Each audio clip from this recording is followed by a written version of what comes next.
Hello friends, it's Patti Payne, your Arizona Realtor with Realty One Group. Today I'm going to tell you a scary story regarding good funds. Now for those of you who've purchased real estate recently know that title companies require closing funds to be paid via money wire or cashier's check. The reason is due to fraudsters. Let's face it, there's a lot of fraud going around in the world. The escrow company needs to make sure that they have true blue good funds, well, green anyway, before they record the deed conveying title to the buyer.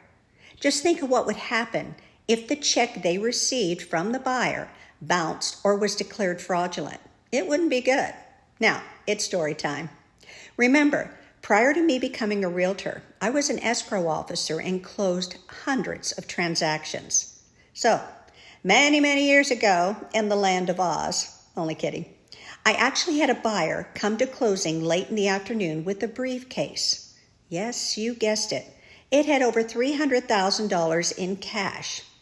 After nervously counting out the bills with the buyer and giving him a receipt for his funds, I was left with the bills.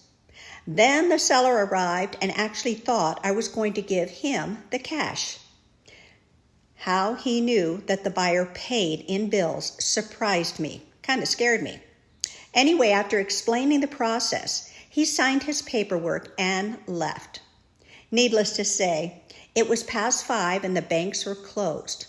Let me just say I had no safe place in my branch location to store these funds. After quickly reaching out to my management team, they agreed to go back to the main office and open up the safe so that I could drive the funds to them.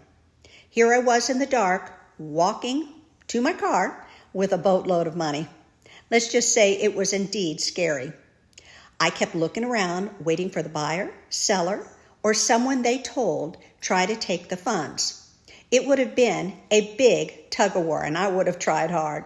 But thankfully, I made it to the car and to the main office location with no issue. Truly, I think the government created the Good Funds Law so that other employees wouldn't have to experience what I did that night. Anyway, the Good Funds Law is there for a reason. So be prepared to wire your closing funds when you're purchasing property. Of course, being your realtor, I would make sure that you knew this in advance of the closing. Now, if you have any questions or would like to talk to me about selling your home, reach out to me. Patti Payne, 602-481-6255. Have a great day, everybody.